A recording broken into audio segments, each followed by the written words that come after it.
आम्ही सगळ्यांनी तुझा प्रवास पाहिलाय, तुझी मेहनत पाहिली आणि हे अवॉर्ड तू डिझर्व करतेस. जोरदार टाळ्या. क्या बात है. ही काही बाहुली हवी होती मला. आणि हे माझं पहिलं वर्ष आहे नॉमिनेशनचं. फिल्मफेअरचं माझं इथे येण्याचं पहिलं वर्ष आहे.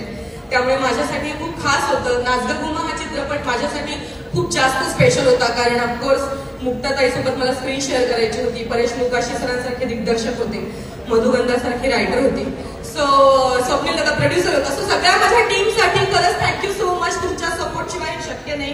आणि सगळ्यात महत्वाचं, नाच ग घुमा बघितल्यानंतर मला अनेक जणांनी मेसेज केले आपल्या चित्रपट सृष्टीतनं. तर मला त्यांना सगळ्यांना थँक्यू सांगायचं आहे की thank you so much. Thanks to all of you की तुम्ही सगळे माझ्यावर इतकं प्रेम करता आणि माझ्यासाठी इतकं काय म्हणूया, सगळे माझे शुभचिंतक आहेत. तर थँक्यू सो मच. आणि येस, आता जबाबदारी वाढली आहे आणि अशी छान छान कामं करत राहीन आणि छान मनोरंजन करेन.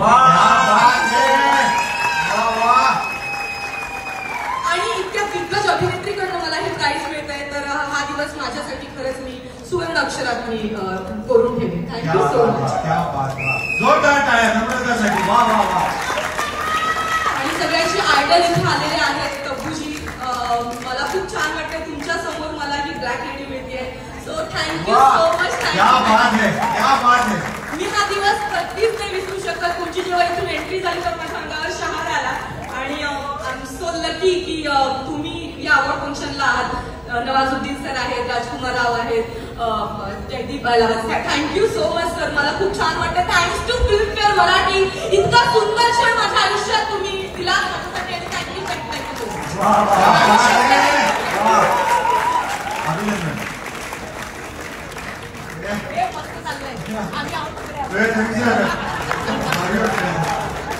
आमचं म्हणाय